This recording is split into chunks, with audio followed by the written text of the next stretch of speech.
les 5 premiers livres de la Bible, il y en a 4 qui contiennent son histoire. Donc je me suis toujours dit, dans l'Ancien Testament, la personne la plus importante, après Dieu, c'est Moïse. C'est sur Moïse qu'on doit se prendre comme exemple. Et un jour, j'étais dans un cours qui s'appelait « Introduction au Nouveau Testament », et le prof est arrivé en disant « Le personnage le plus important dans le Pentateuque, ce n'est pas Moïse. » Je suis comme « Alors ?» Moïse a écrit ce livre-là, et quand il regardait sa propre vie, il se comparait avec un autre personnage qui est compris dans le livre de la Genèse. De qui tu parles? En fait, le héros du Pentateuque, c'est Abraham. Et la raison, elle est simple. Dieu avait fait une promesse à Moïse qu'il n'a jamais vue. Parce que Moïse avait échoué. Dieu avait fait une promesse à Abraham, et Abraham l'a vu s'accomplir. Abraham a été appelé le père de la foi. Mais ce n'est pas pour rien qu'on l'a appelé comme ça. C'est parce que il n'y avait pas, à cette époque-là, un homme avec une plus grande foi que Abraham. Abraham n'a pas toujours été parfait. Mais Abraham était reconnu pour la foi qu'il avait placée en Dieu. Et ce matin, j'aimerais parler de foi avec vous. Notre conception de la foi, elle est très souvent limitée. On conçoit la foi comme le simple fait de croire que Dieu existe ou que Dieu va faire quelque chose pour nous. On a tous déjà entendu quelqu'un nous dire « Si tu crois, si tu as la foi, tu vas voir ceci s'accomplir dans ta vie. » On a tous fait face à des problèmes, puis on s'est tous dit « Si Dieu les résout pas, c'est parce que j'ai pas assez de foi. » Mais en fait, c'est faux. La foi n'est pas juste croire. La croyance est une partie, une composante de la foi, mais la foi, c'est plus que ça. Et Abraham, en tant que père de la foi, a beaucoup à nous apprendre sur ce qu'est la foi d'un homme envers Dieu. L'auteur aux Hébreux a fait à un moment donné, je cherche le terme depuis hier soir, puis je ne l'ai pas retrouvé. Vous savez, le Hall of Fame, là où on met tous les héros sportifs, là, il en a créé un pareil avec les héros de la foi. Le temple de la renommée, oui, merci beaucoup. Et dans ce temple de la renommée, il y a mis bien sûr Abraham. Si tu peux envoyer le premier verset, voici ce qu'il va dire. C'est par la foi qu'Abraham a obéi lorsque Dieu l'a appelé et qu'il est parti pour le pays qu'il devait recevoir en héritage. Et il est parti sans savoir où il allait. Avez-vous noté que l'auteur ne dit pas « c'est par la foi que Abraham a cru en Dieu ». Il ne dit pas « c'est par la foi que Abraham a vu la promesse s'accomplir ». Il dit « c'est par la foi qu'il a obéi ». Voici peut-être un côté de la foi que l'on a souvent mis de côté ou que l'on n'a pas forcément vu. L'obéissance. Ce matin, j'ai décidé de prendre une histoire d'Abraham que pendant des années, j'ai toujours mis de côté parce que j'ai toujours trouvé que c'était une des histoires les plus étranges que la Bible contenait. Mais c'est une des histoires qui illustre le mieux la foi d'Abraham. Et dernièrement, j'ai ressorti cette histoire et je me suis dit, cette histoire-là, on ne doit pas l'oublier. On ne doit pas la mettre de côté, même si elle nous paraît étrange. C'est une histoire qui a beaucoup à nous apprendre. Et dans cette histoire, on va voir une des premières composantes de la foi qui est l'obéissance, mais on va en avoir une deuxième que je vais vous réserver pour plus tard.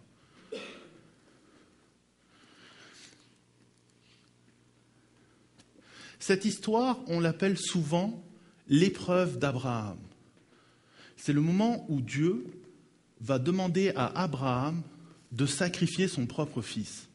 J'ai toujours trouvé ça particulier. Vous savez, dans les petites Bibles pour les enfants ou les petites histoires pour les enfants, on retrouve souvent cette histoire. Je trouve ça bizarre pour deux choses. Souvent, quand on met cette histoire, on va l'appeler l'épreuve d'Abraham. Je me suis toujours demandé pourquoi l'épreuve. Et la deuxième raison, je me suis dit, je ne suis pas sûr qu'il y ait beaucoup d'enfants qui veulent entendre une histoire où un père s'en va sacrifier son fils. Tu sais, quand tu vas pour t'endormir le soir...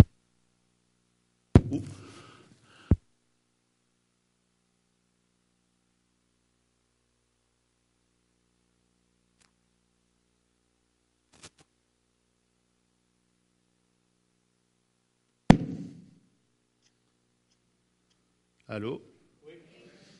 Ah. Je bouge tellement que j'ai réussi à débrancher le micro.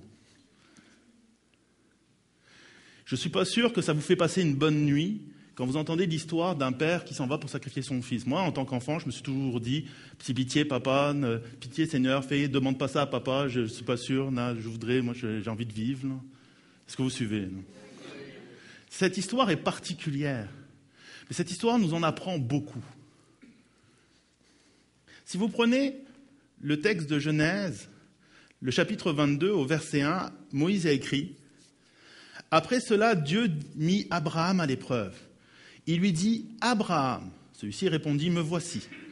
Dieu dit « Prends ton fils unique, celui que tu aimes, Isaac, va-t'en dans le pays de Morija, et là, offre-le en holocauste sur une montagne que je t'indiquerai. »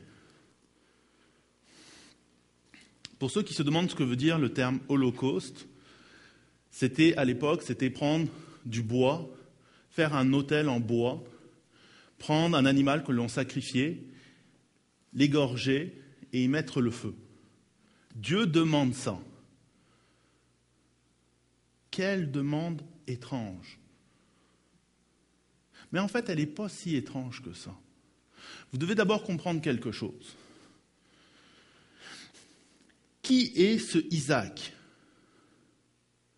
que Dieu demande? Premièrement, il est le fils d'Abraham. Bon, là, je ne vous ai rien appris, c'était marqué dans le texte. Mais Dieu va demander à Abraham, littéralement, il va lui dire « Donne-moi ton fils ». Il ne lui demande pas n'importe qui. Il ne lui demande pas un individu, il lui dit « ton propre fils ». Mais qui est ce fils? Qu'est-ce qu'il représentait? Premièrement, ce fils-là était le signe de la puissance de Dieu. Pourquoi est-ce que je dis ça? Abraham et sa femme Sarah étaient tous les deux dans l'incapacité d'avoir des enfants. Et plus ils avançaient dans l'âge, et plus biologiquement ils étaient dans cette incapacité d'avoir des enfants. Pourtant, c'est très vieux que Dieu leur a permis d'en avoir un. C'est littéralement un véritable miracle. Et Isaac représente ce miracle. À tous les jours, quand Abraham se lève et qu'il voit son fils, il a devant lui la preuve que Dieu est un Dieu puissant. Il a devant lui la preuve que Dieu est un Dieu qui fait des miracles. Et que ce n'est pas une question de biologique, ce n'est pas une question d'âge, que ce n'est pas une question de limites humaines qui peuvent limiter Dieu. Dieu est au-dessus de tout ça.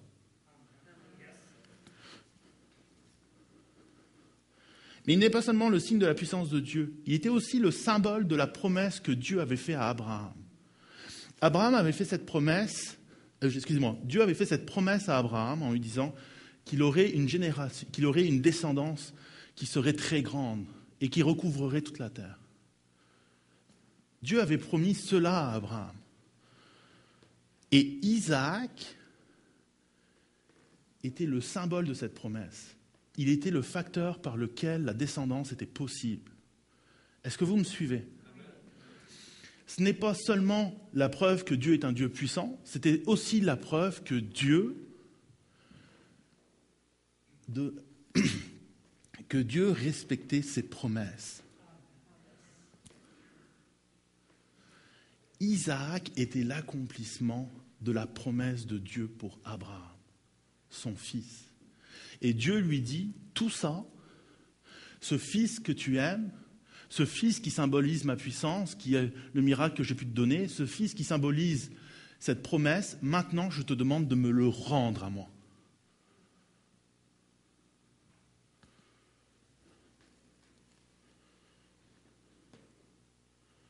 Mais le texte dit, après cela, une fois que Isaac est né, quelques années plus tard, Dieu mit Abraham à l'épreuve. Que veut dire mettre à l'épreuve? Le terme hébreu que nous avons traduit par à l'épreuve, c'est le terme naka. Ça veut dire prouver la qualité de quelque chose, généralement en lui faisant subir un test. Si vous travaillez dans une entreprise de type industriel, c'est un concept avec lequel vous êtes familier. Vous savez, quand on fabrique quelque chose, on veut prouver sa solidité, on veut prouver son efficacité, et pour le faire, on fait toute une batterie de tests. Si on veut savoir si notre acier il est assez lourd, on va lui faire subir des tests. Si on veut savoir que la voiture qu'on vient de construire, elle est capable de résister à certaines exigences, on lui fait passer des tests. C'est ce concept-là, éprouver quelque chose. Mais qu'est-ce que Dieu voulait éprouver chez Abraham? Qu'est-ce que Dieu voulait mettre à l'épreuve? La majorité des commentateurs sont unanimes là-dessus. Ce qui, dans cette histoire, est mis à l'épreuve, c'est la foi d'Abraham. Dieu veut éprouver la foi d'Abraham. Ça peut paraître étrange, mais moi j'arrive à le comprendre, parce que c'est facile de dire « oui, moi j'ai la foi ».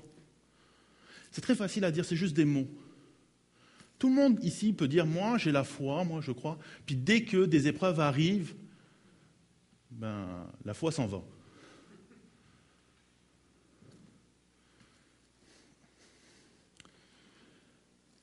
En fait, la réalité aussi, chez Abraham, quand on relit son histoire, c'est qu'on se rend compte que par 3 fois, Abraham a déjà failli.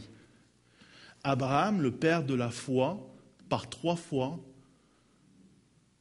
il s'est arrangé un peu. Il est passé par des voies détournées. La première fois qu'il a fait ça, c'est quand Dieu lui a demandé d'aller en Égypte. Il arrive en Égypte. Je peux aller au point suivant. Quand il arrive en Égypte, là, il dit à sa femme, il dit à Sarah, il dit « Écoute, Sarah, ma problématique, c'était trop belle. Combien d'hommes aimeraient avoir cette problématique-là ?» Mais là, lui, dans son cas à lui, il dit « Si Pharaon te voit, parce qu'il va te vouloir, je vais mourir à cause du fait que tu es trop belle. Donc, on va faire croire que tu es ma sœur. » Devinez ce qui s'est passé. Pharaon voit Sarah, tombe amoureux, il se pense que c'est la sœur d'Abraham, il la prend pour femme, et là, il y a tout un tas de catastrophes qui lui arrivent dessus. Et là, il finit par découvrir le poteau rose, il renvoie Sarah et il chasse Abraham. Là, il est comme... On pourrait se dire, après une telle épreuve, Abraham a compris. Et là, non. Il refait le même coup plus tard. Alors qu'il arrive dans la région de Guérar, il fait la même chose. Il dit à sa femme, écoute, là, le roi, là, il est vraiment cruel. S'il te voit, il va tomber amoureux de toi, je vais mourir, on va encore te faire passer pour ma sœur. Il reproduit la même chose, 2 fois. On pourrait le juger très rapidement en disant, là, Abraham, ouais, mais combien de fois nous avons fait les choses de la même façon, avons produit le même résultat, puis nous a dit pourquoi est-ce que j'ai recommencé? Avant de juger les autres, il faut parfois se mettre nous-mêmes en condition pour dire « Oui, mais c'est parce que nous aussi, quand on a peur, on a tendance d'aller vers la solution la plus facile. »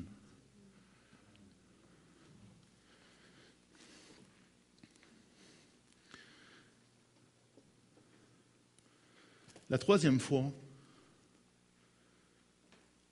il y avait cette promesse que Dieu avait faite à Abraham en lui disant « Tu vas avoir une descendance. » Puis plus les années passaient, moins il la voyait, cette descendance. Et biologiquement, ça devenait impossible. Alors Sarah a proposé à Abraham de traficoter avec une coutume de l'époque en lui donnant une servante qu'il a mis enceinte. Et avec cette coutume-là, ils l'ont transféré le bébé à Sarah comme si c'était le sien. Je sais ce que vous allez me dire. Oui, mais là, le problème, ce n'est pas Abraham, c'est Sarah qui a proposé. Attendez, excusez-moi. C'est parce que le monsieur il était consentant. Là. Il n'a pas été forcé. On ne l'a pas obligé. Il pouvait dire non. Et comme on dit chez moi, si tu ne dis pas non, c'est que tu consens. Abraham a participé. Par 3 fois, alors que Dieu lui avait fait une promesse, Abraham a mis en danger cette promesse. Parce que si Pharaon avait choisi de le mettre dehors du pays et qu'il avait gardé Sarah, il aurait été bien embêté, notre Abraham. Si le roi de Guérar avait fait la même chose, Si Dieu s'était choqué après Abraham alors qu'il avait traficoté avec la coutume, par 3 fois, il met en danger la promesse que Dieu lui a donnée. Et c'est là où on a un Dieu merveilleux et extraordinaire. C'est que malgré ça, malgré le fait que par 3 fois Abraham a mis en danger cette promesse, Dieu est resté fidèle. Pensez à ça quelques instants. Est-ce que nous, on est fidèles comme Dieu l'est? Est-ce que nous, on est fidèles à Dieu comme Dieu est fidèle envers nous? On a facilement le reproche à faire à Dieu en disant « Ah Dieu, tu n'as pas agi là dans cette histoire, pourquoi est-ce que j'ai encore ces problématiques? Où es-tu » Mais la réalité que Dieu pourrait nous dire, c'est « Mais toi, es-tu fidèle? Moi, je vais être fidèle avec toi. Je t'ai promis quelque chose, tu l'obtiendras. Mais toi, es-tu fidèle face à cette promesse-là » Quand tout va bien, c'est facile d'être fidèle. « Oh, tout va bien, tout extraordinaire, quelle belle journée. Merci Seigneur pour tout ce que tu as fait. » Mais dès que les problèmes arrivent, il n'y a plus personne. On pourrait dire, oui, mais moi, oui, c'est facile de jeter la première pierre. Mais la réalité, c'est que dans notre nature à nous, la plupart du temps, quand les difficultés arrivent, la première chose que nous faisons, ce n'est pas de nous jeter à terre et de supplier Dieu. La première chose que nous faisons, c'est souvent soit d'être en colère, soit d'être frustré, soit d'avoir peur. Il y a des personnes qui y arrivent. C'est vrai.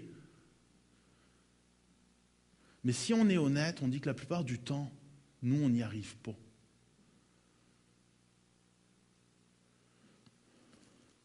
Il y a des épreuves. Avez-vous remarqué que le texte dit « Dieu mit à l'épreuve Abraham ». C'est Dieu qui choisit cette épreuve-là. Voici un concept que nous, en tant que chrétiens, on n'aime pas. Quoi? Mais non, Dieu est amour, il nous aime tous. Non, Dieu a choisi de mettre Abraham à l'épreuve. Mais là, non. Hey, moi, le Dieu que moi je sers, c'est un Dieu d'amour qui m'aide quand j'ai des problèmes. Avais-tu déjà réalisé que peut-être les problèmes que tu vis dans ta vie, c'est Dieu qui les a placés là? Non. Oui, le texte le dit. Ce n'est pas la seule histoire qui se produit comme ça. Dans l'évangile de Luc, il est écrit que l'Esprit conduisit Jésus dans le désert pour qu'il y soit tenté. Dieu a poussé Jésus dans le désert pour qu'il y soit tenté. L'épreuve, parfois, peut être voulue par Dieu. La question qu'on doit se poser, c'est pourquoi? Qu'est-ce que Dieu veut? Qu'est-ce que Dieu veut éprouver? Pourquoi est-ce qu'il fait ça? Des fois, Dieu met des épreuves dans notre vie pour se révéler à nous. Des fois, Dieu met des épreuves pour montrer combien il est un Dieu puissant et combien il peut les résoudre. Mais parfois aussi, Dieu met des épreuves dans nos vies pour voir comment est-ce que nous allons réagir. Qu'est-ce qu'on va faire? Tu dis que tu m'aimes. Très bien. Voici une situation où tu vas pouvoir prouver que tu m'aimes. Et c'est ça qu'il fait à Abraham. Abraham, tu dis que tu m'aimes. Voici une situation où tu vas pouvoir le prouver.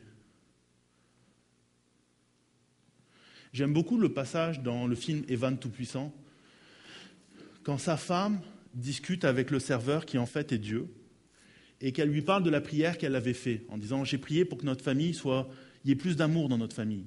Et j'aime tellement cette réponse que Dieu va lui faire, qui est « Quand tu pries pour avoir de l'amour, qu'est-ce que Dieu va faire? Est-ce qu'il va vous inonder d'amour ou il va créer une situation dans laquelle vous allez pouvoir exercer cet amour-là » Moi, je crois que Dieu est comme ça. On doit faire attention à ce qu'on prie.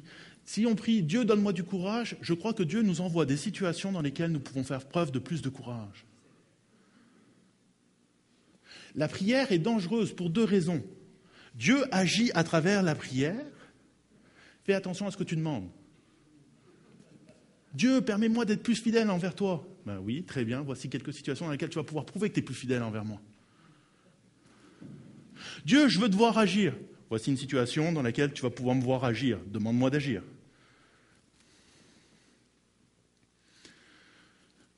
J'ai toujours été passionné par voir les théories que les gens pouvaient bien développer sur ce que la Bible ne disait pas.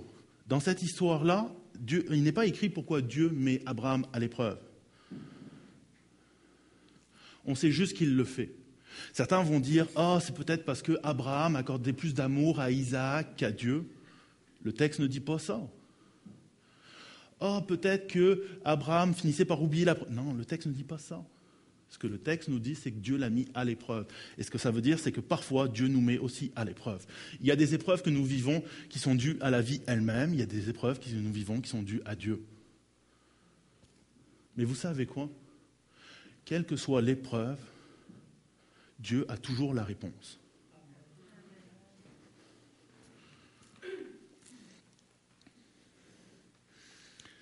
Ce qui est le plus incroyable, c'est la réaction d'Abraham. Si tu peux aller au verset suivant. Au verset 3, Moïse écrit « Abraham se leva de bon matin, sella son âne, et prit avec lui 2 serviteurs et son fils Isaac. Il fendit du bois pour l'Holocauste et partit pour aller à l'endroit que Dieu lui avait indiqué. » Imaginez-vous la scène. Dieu demande à Abraham de donner son fils Isaac en holocauste. Que fait Abraham ? Il se lève de bon matin, équipe son âne, prend 2 serviteurs, Isaac, s'en va couper du bois pour l'holocauste et va dans la direction que Dieu lui avait indiquée. C'est choquant. Est-ce que ça vous choque un matin ? Abraham obéit. J'aime cette citation de l'auteur Charles Swindoll qui dit « Je suis très impressionné par l'obéissance instantanée de ce père. La réaction rapide d'Abraham est absolument remarquable. Il ne discute pas une seconde, il ne tergiverse pas, il n'hésite pas, ne marchande pas non plus, ne pose pas une seule question et pas l'ombre d'une hésitation. Il se lève de bon matin, va vers son âne, équipe son âne, va chercher 2 serviteurs, va chercher son fils et s'en va dans la direction que Dieu lui a dit. Le texte ne dit pas quelle nuit a passé Abraham.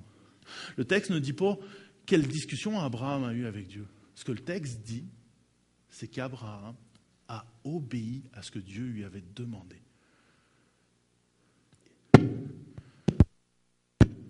Allô ?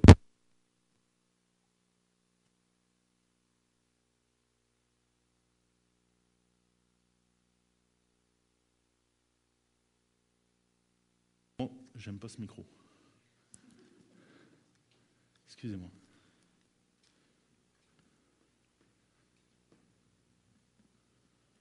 Abraham obéit. Il marche dans la direction que Dieu lui a indiquée. Donne-moi 30 secondes, je vais le mettre ailleurs pour être sûr que ça ne se reproduise pas. Je vais le tenir à la main. Il obéit.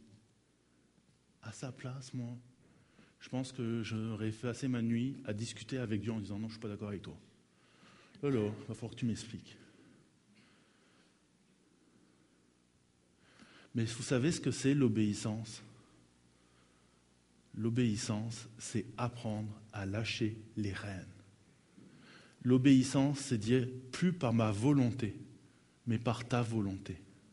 Plus que moi je veux, mais ce que toi tu veux. C'est ça l'obéissance. Je relâche, je te remets mon sort entre tes mains. Un bon exemple de ça, c'est si vous êtes malade, vous allez chez votre médecin va vous prescrire des médicaments. À partir de ce moment-là, quand vous prenez vos médicaments, puis vous allez chez Jean Coutu ou n'importe quelle autre pharmacie, puis que vous prenez vos médicaments, vous obéissez à votre médecin. Vous venez dire à votre médecin, voici, je te lâche les rênes de mon problématique, de ma maladie, pour que toi, tu t'en occupes. Si tu vas chez le médecin pour lui dire quoi te donner pour qu'il te soigne, je pense que tu fais une erreur. Sauf si tu es médecin toi-même. Mais la plupart d'entre nous, nous ne sommes pas médecins. Sinon, on aurait résolu le problème des urgences au Québec. apprendre à lâcher les rênes et à obéir à Dieu. Oui, est-ce que tu me demandes, Dieu, c'est trop difficile. Qu'est-ce qui est plus difficile que de donner son propre fils, sa propre chair? Si Abraham y est arrivé, ce que Moïse veut vous dire, c'est que vous aussi, vous pouvez y arriver. Et parfois, nous devons apprendre à nous détacher. Nous n'avons pas toujours le contrôle sur les événements. La semaine dernière, j'ai perdu un de mes amis avec qui j'avais fait le collège biblique. Je l'aimais beaucoup. Ça aurait été de ma propre volonté, je l'aurais gardé avec nous. Mais parfois, nous devons apprendre à lâcher les rênes, parce que c'est Dieu qui décide, c'est Dieu qui choisit, c'est Dieu qui sait ce qu'il y a de meilleur pour nous. Si vous pensez savoir ce qu'il y a de meilleur pour vous que Dieu, laissez-moi vous dire quelque chose, vous risquez de frapper un mur. On veut toujours arriver par nos moyens. On croit toujours qu'on peut arriver par nos moyens. Oui, c'est vrai. La plupart des gens qui ont des problématiques de dépendance croient qu'ils peuvent se sortir de leur dépendance par leurs propres moyens. Et vous savez ce qui se produit? Ils y arrivent pas. Parce que tout seul, on est tout seul pour faire face à une difficulté. Donc, quand on commence à s'associer avec quelqu'un, on est déjà plus fort parce qu'on est deux. Puis plus on met deux personnes, plus on est fort. Mais si on fait affaire avec celui qui contrôle tout, avec celui qui décide tout, celui qui peut tout, rien ne pourra nous arrêter. La foi, c'est ça. La foi, c'est pas seulement croire en Dieu. C'est pas seulement dire, moi, je vais à l'église le dimanche parce que je crois en Dieu. La foi, c'est obéir à Dieu. Là, vous allez me dire, oui, mais obéir à quoi? Moi, Dieu ne me parle pas. Moi, je n'ai pas l'impression que Dieu me communique. Laisse-moi te dire quelque chose. Dieu t'a communiqué un livre gros comme ça dans certaines éditions qui s'appelle la Bible. Il y a déjà dans la Bible bien des choses que Dieu te demande de faire. Et combien de fois nous n'avons pas obéi? Vous savez, tous ces passages qui disent « Ne juge pas ton voisin ». Jésus qui va dire « Fais attention à la façon dont tu mesures parce que tu seras mesuré avec les mêmes mesures que tu utilises ». Et combien de fois nous en allons juger les autres? « Ah, t'as vu lui comment il est habillé? Ah, t'as vu elle comment est-ce qu'elle se comporte ?» Nous n'obéissons pas à Dieu quand nous agissons comme ceci. Dans la dernière année dans cette église, nous avons vécu plusieurs problématiques. Et combien de fois il était vraiment étrange de voir les gens qui partaient blablabla. Non, faites pas ça. Si vous faites ça, vous désobéissez à Dieu. Combien de fois on ment pour essayer de sortir des situations, comme Abraham, qui a voulu faire passer sa femme pour sa sœur? Combien de fois nous utilisons nous-mêmes ce subterfuge? Parce que c'est plus facile de mentir que de faire face à la réalité. Laissez-moi vous dire quelque chose, ceci est faux. C'est plus facile de faire face à la vérité que de mentir. Parce que quand tu es pris avec un mensonge, tu es pris avec. Tu ne peux plus t'en débarrasser. Il faut que tu passes par la vérité pour t'en sortir. Combien de fois nous avons désobéi? Et vous savez quoi? Comme Abraham, Dieu dit, j'ai une promesse pour toi. Et cette promesse-là, si tu reviens à moi, elle sera toujours pour toi.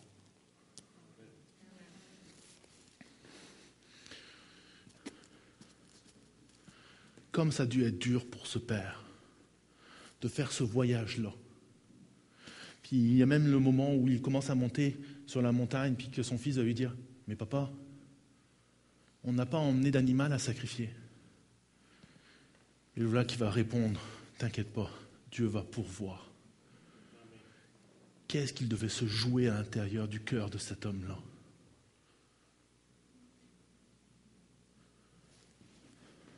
Est-ce qu'Abraham a obéi jusqu'au bout?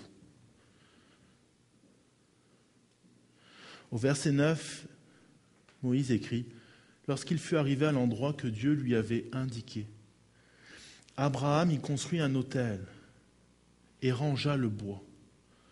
Il attacha son fils Isaac et le mit sur l'autel par-dessus le bois. Puis Abraham tendit la main et prit le couteau pour égorger son fils. L'autel est monté. Abraham a monté chaque morceau de bois de cet autel-là. Il a attaché les mains de son propre fils. Et il le met sur l'autel. Il sort son couteau. Et là, on dit, mais quelle folie! Dans notre raisonnement humain, on se dit, mais cet homme est fou? Non, cet homme n'était pas fou. Dieu lui avait demandé quelque chose et il obéissait. Nous oublions quelque chose. Abraham est animé par la foi. L'auteur aux Hébreux, toujours au chapitre 11, au verset 17, va dire « C'est par la foi qu'Abraham a offert Isaac lorsqu'il a été mis à l'épreuve, et que Dieu lui ait dit « C'est par Isaac qu'une descendance te sera assurée. » Il pensait que Dieu était capable même de ressusciter les morts. C'est pourquoi il a retrouvé son fils par une sorte de résurrection. L'auteur des Hébreux nous apporte un éclairage particulier sur ce qui animait Abraham à ce moment-là. Abraham avait foi en Dieu. Abraham savait quelque chose que nous ignorons. Tu peux passer à la diapo suivante, s'il te plaît. Abraham savait premièrement qu'Isaac était le canal de la promesse divine. Vous vous souvenez, je vous l'ai dit au début. Isaac était le symbole de cette promesse-là. Abraham savait que la promesse que Dieu lui avait faite passait par Isaac. C'est pour ça que l'auteur aux Hébreux, il dit « Abraham savait que Dieu était tellement puissant qu'il pouvait ressusciter cet enfant. » Est-ce que vous saisissez cela? Abraham savait que Dieu lui avait fait une promesse, qu'il l'avait tenue jusqu'à aujourd'hui et qu'il la tiendrait encore. C'est ça la foi qui obéit. Cette foi qui est basée sur les promesses que Dieu a faites. Mais qu'est-ce que Abraham savait encore? Il savait que Dieu tient toujours ses promesses. Dieu avait dit qu'il aurait une descendance et qu'elle remplirait la terre. Et Abraham s'était accroché à ça. Même si parfois il a failli, même si parfois il a marché de travers, il a vu cette promesse s'accomplir. Et quand il a vu cette promesse s'accomplir, Abraham s'est dit au fond de lui, Dieu accomplit ses promesses et moi j'y crois. Moi j'ai cette foi-là. J'ai cette foi que quand Dieu me fait une promesse, Dieu ne revient pas sur ses promesses. Ça arrive parfois de discuter avec les gens, je suis sûr que ça nous est arrivé à nous aussi, ça vous est peut-être arrivé à vous, avoir l'impression que Dieu vous faisait une promesse, puis du jour au lendemain, Dieu a changé d'avis. Laissez-moi vous dire quelque chose, Dieu ne change pas d'avis. Quand Dieu promet quelque chose, il va jusqu'au bout de cette promesse. En cours de chemin, Dieu ne fait pas comme « Ah non, finalement non ».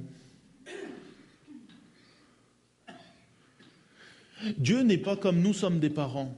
Nous, parfois, on promet des choses à nos enfants, puis on oublie. Ou alors, ils ont fait une telle bêtise qu'on leur dit finalement non. Dieu n'est pas comme ça. Dieu, quand il promet quelque chose, il va jusqu'au bout. Prenez un livre, prenez un cahier, écrivez dedans toutes les promesses que Dieu vous a faites. Vous allez voir que quelques années après, ces promesses-là, la majorité se seront accomplies.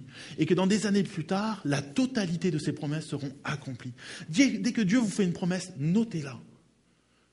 Vous savez, souvent on a cette impression que Dieu ne répond pas, mais on ne se rend pas compte qu'il a déjà répondu. Parce qu'on a oublié la promesse qu'il nous avait faite. On doit apprendre à lâcher prise et obéir à ce que Dieu nous demande.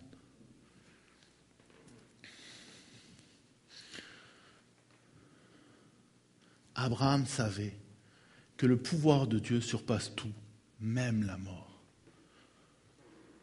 Abraham le savait. Au jour d'aujourd'hui, vous devez savoir que le pouvoir de Dieu surpasse tout, même la mort. Le plus grand exemple que vous avez, c'est cette croix vide dont on se sert comme symbole. Si elle est vide, c'est parce que Jésus y est mort. Il est rentré dans le tombeau. Il a vaincu la mort et il en est ressorti. Jésus a souffert pour nous. Il a payé pour nos péchés. Mais nous n'avons pas un Dieu mort et enterré. Nous avons un Dieu qui est vivant et qui, au jour d'aujourd'hui, agit encore. Il n'a pas peur de la mort. Il a tout pouvoir et autorité sur elle. Moi, c'est le Dieu que je choisis de suivre. Et vous? Nous devons apprendre à nous poser cette question-là. Dans quel Dieu nous croyons? Est-ce que nous croyons dans un Dieu qui agit comme nous, on veut qu'il agisse, qui fait ce que nous, on lui demande? Un Dieu qui peut résoudre les problèmes des autres, mais pas les nôtres? Quel genre de Dieu nous croyons? Un Dieu qu'il ne faut pas déranger? Un Dieu qui est en haut dans le ciel et puis que la seule chose qu'il fait, c'est qu'il nous punit? Ce n'est pas ça le Dieu que la Bible décrit.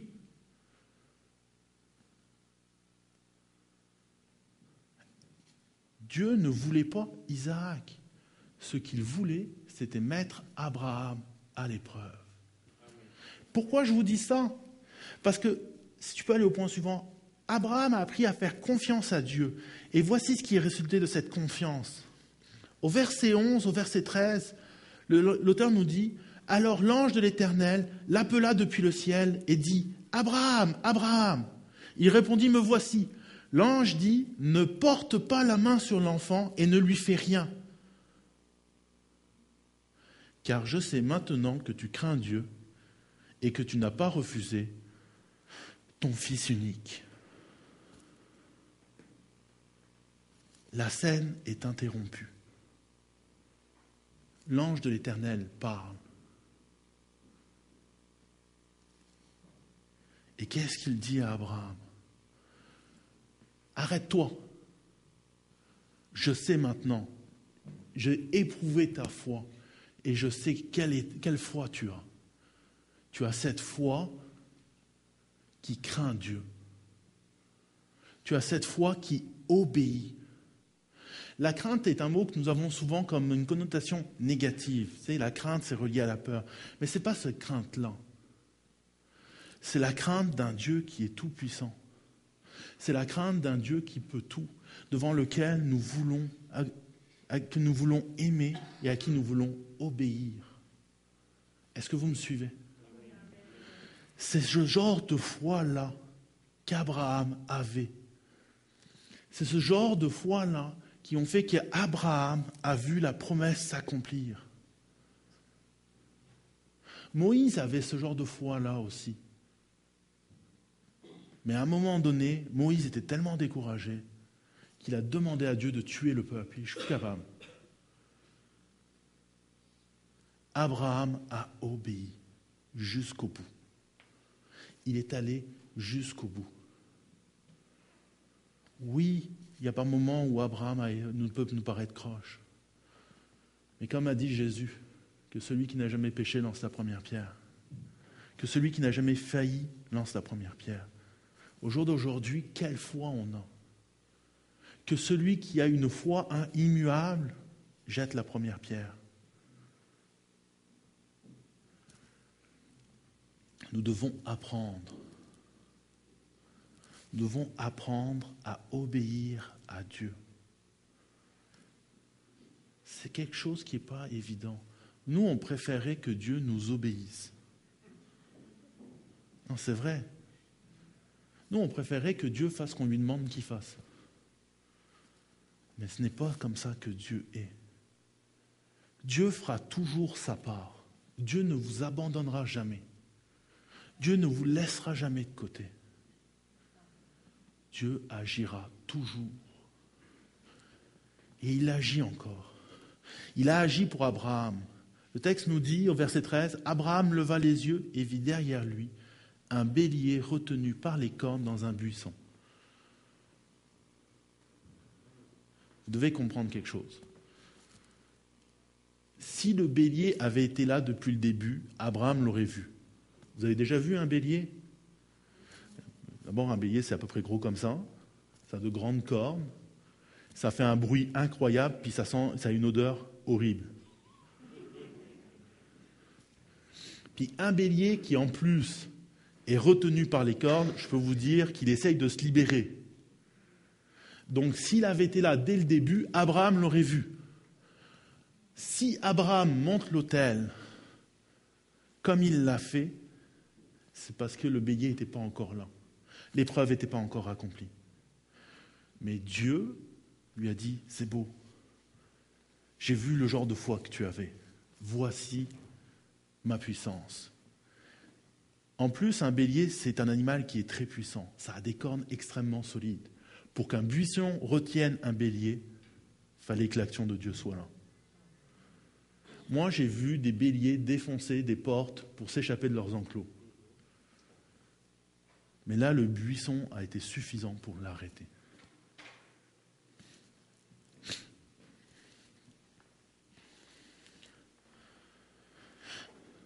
Au verset 14, excusez-moi, Moïse écrit « L'ange de l'Éternel appela une deuxième fois Abraham depuis le ciel, et il dit « Je le jure par moi-même, déclaration de l'Éternel, parce que tu as fait cela, que tu n'as pas refusé ton fils unique, je te bénirai et je multiplierai ta descendance.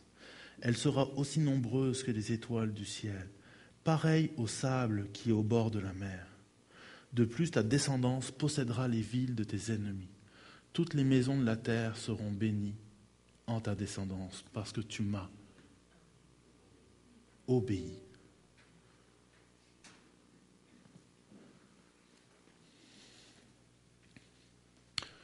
Pendant que les musiciens vont me rejoindre, j'aimerais que vous réalisiez ce matin quelque chose. Je ne sais pas quelle est la situation que vous vivez. Je ne sais pas quel genre d'épreuve vous vivez. Peut-être vous n'en vivez pas pour l'instant. C'est correct. La réalité, c'est que les épreuves finissent toujours par surgir. Parfois, on finit par se dire « j'ai la solution, je vais y arriver ». Mais on n'y arrive pas. Puis plus on essaye, plus on s'enfonce. Plus on essaye, plus on patine. Parfois, on se regarde dans la glace, puis l'image que le miroir nous renvoie, on ne l'aime pas. Parfois, on est pris avec toutes sortes de choses, puis on n'arrive pas à s'en libérer. Puis quand on voit cette image dans ce miroir-là, on dit « Tu vaux rien, tu n'es pas capable, tu t'en sortiras pas ». Parfois, on n'aime pas entendre les gens qui nous parlent de leur situation où tout va bien. Parce qu'on finit toujours par se dire « Pourquoi pour eux, tout va bien ? Puis pourquoi pour moi, rien ne va ? Qu'est-ce que j'ai fait ?» Parfois, on a l'impression d'être une situation qui est irrécupérable. On a l'impression que rien ne va plus.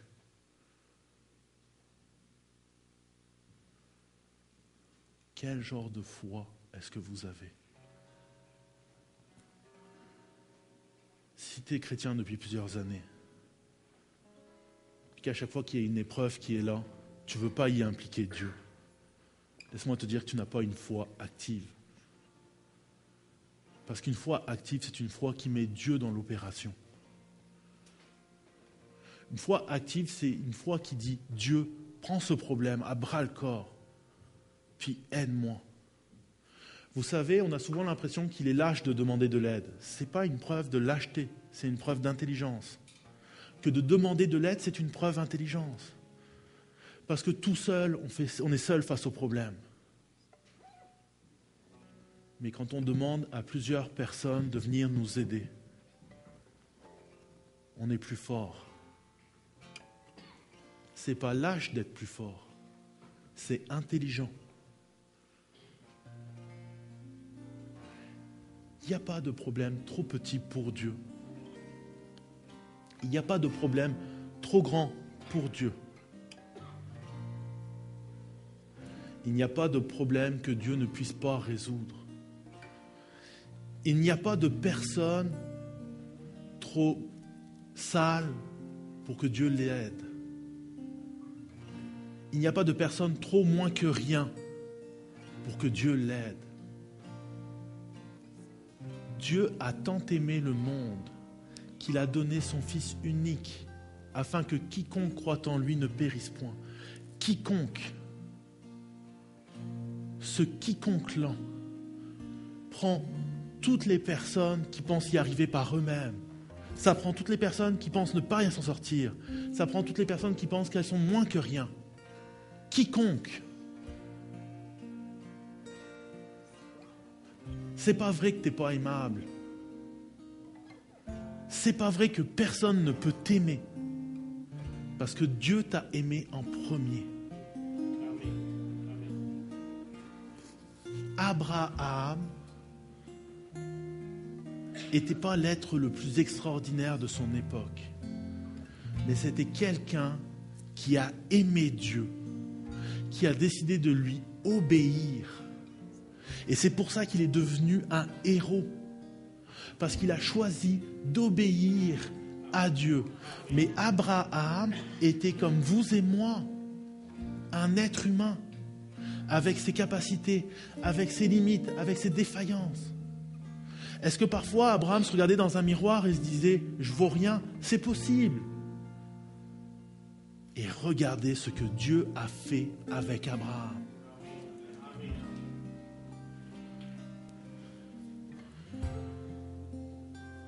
En conclusion, ce que cette histoire nous apprend, ce que cette histoire nous enseigne, premièrement, nous devons apprendre à lâcher prise et à obéir à Dieu. Pas par mes propres moyens, mais par tes propres moyens, Seigneur.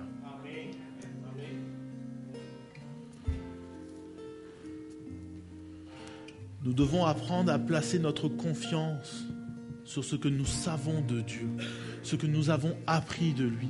Toutes les fois où par le passé, il a répondu, toutes les fois où nous l'avons vu agir, par toutes les fois où, à travers l'histoire, il a agi pour des gens, nous devons placer notre confiance là-dessus. Si Dieu a pourvu un bélier pour Abraham, il en a un pour vous. Parce que Dieu qui a agi pour Abraham est le même Dieu aujourd'hui.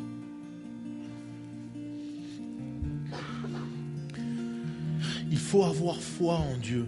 Cette foi qui, oui, croit, mais plus que ça, cette foi qui a confiance en lui, cette foi qui veut voir la promesse qu'il a fait s'accomplir, cette foi qui veut obéir. Peut-être ça nous paraît étrange, ce que Dieu nous demande. Peut-être parfois on se dit, c'est trop, tu m'en demandes trop, j'y arrive pas. Laissez-moi vous dire, Dieu ne vous en demande jamais trop. Il sait exactement pourquoi il vous demande cela. Si c'était trop pour vous, Dieu ne vous le demanderait pas. Puis premièrement, dites-vous quelque chose. Si vous pensez avec votre simple fait, votre simple humanité, effectivement, il y a beaucoup de choses sur cette terre qui vont être juste trop pour vous.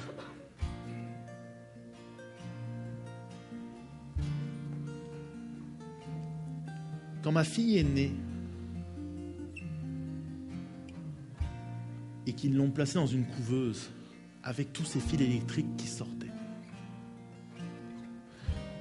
ma pensée a été celle-ci. Un enfant, ça doit être une bénédiction. Un enfant, c'est quelque chose d'incroyable. C'est un don extraordinaire que la vie nous fait, que Dieu nous accorde. Un enfant, c'est incroyable. Un enfant ne devrait pas naître en souffrant, en étant malade. Et je la voyais dans cette petite couveuse-là, avec tous ces fils, tous ces branchements. Et je me disais toujours, tu ne devrais pas commencer ta vie en étant malade, en risquant de mourir. Et plus j'y allais, et plus je me disais que c'était injuste et insensé. Comme Abraham, quand Dieu lui a demandé Isaac. Mais j'ai appris à faire confiance. Je me suis assis puis j'ai dit, Seigneur, fais quelque chose. Agis. Fais de quoi? Pendant une semaine, alors qu'il l'a testé, qu'il cherchait à savoir c'était quoi la maladie qui l'avait affecté, j'ai appris à obéir à Dieu. Dieu me disait, laisse les médecins agir, ils vont trouver. Je suis avec eux. Ils ont fini par trouver. Mais ça ne s'est pas réglé là. Il y a eu encore plein d'autres visites, puis encore plein d'autres choses qui se sont rajoutées. Mais j'ai fait confiance à Dieu. Dieu m'avait dit qu'ils trouveraient et ils ont trouvé. Au jour d'aujourd'hui, quel cadeau incroyable de voir cet enfant de 2 ans et demi courir partout dans la maison, renverser les meubles, essayer d'attraper le chat ou jouer avec la balle du hamster quand le hamster est dedans.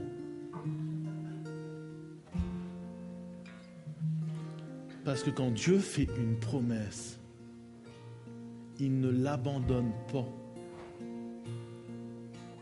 Et je veux cette foi-là, cette foi d'Abraham dans ma vie, qui obéit à Dieu. Dieu, son pouvoir est absolu. Vous pouvez faire confiance à Dieu parce qu'il peut tout et rien ne peut l'arrêter. Il n'y a pas d'obstacle trop grand pour Dieu. Il n'y a pas d'obstacle trop insurmontable pour Dieu. C'est Dieu qui est insurmontable pour les obstacles.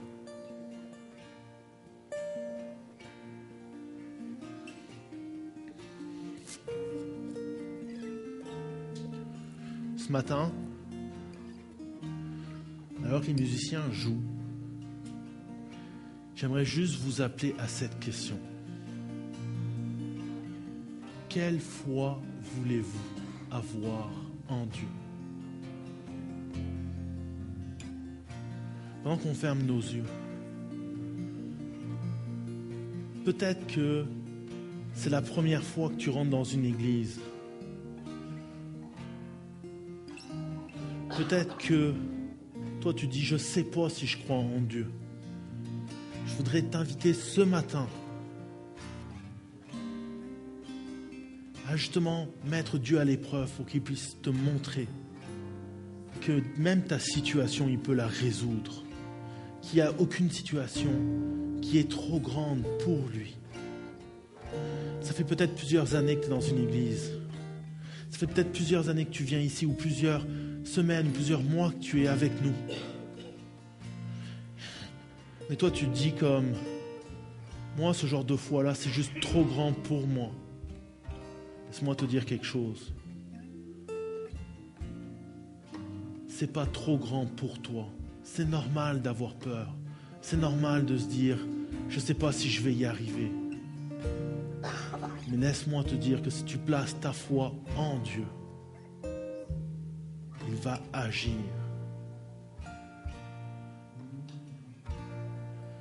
Si ce matin tu as besoin de prière, parce que tu vis une situation particulière, parce que tu te dis c'est trop difficile, je veux obéir à Dieu, mais j'y arrive pas, c'est trop dur pour moi.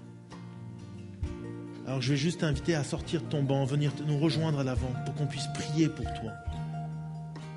Ne reste pas tout seul dans ta tourmente. Laisse-nous t'aider. Nous voulons t'aider à voir qu'avoir foi en Dieu, c'est quelque chose d'incroyable. Si toi tu dis, je ne sais pas si je crois, mais je veux essayer. Je veux aussi t'inviter à sortir de ton banc, à venir à l'avant, pour qu'on puisse prier pour toi. Parce que si tu as besoin qu'on prie pour toi, quelle que soit la situation, avance-toi. C'est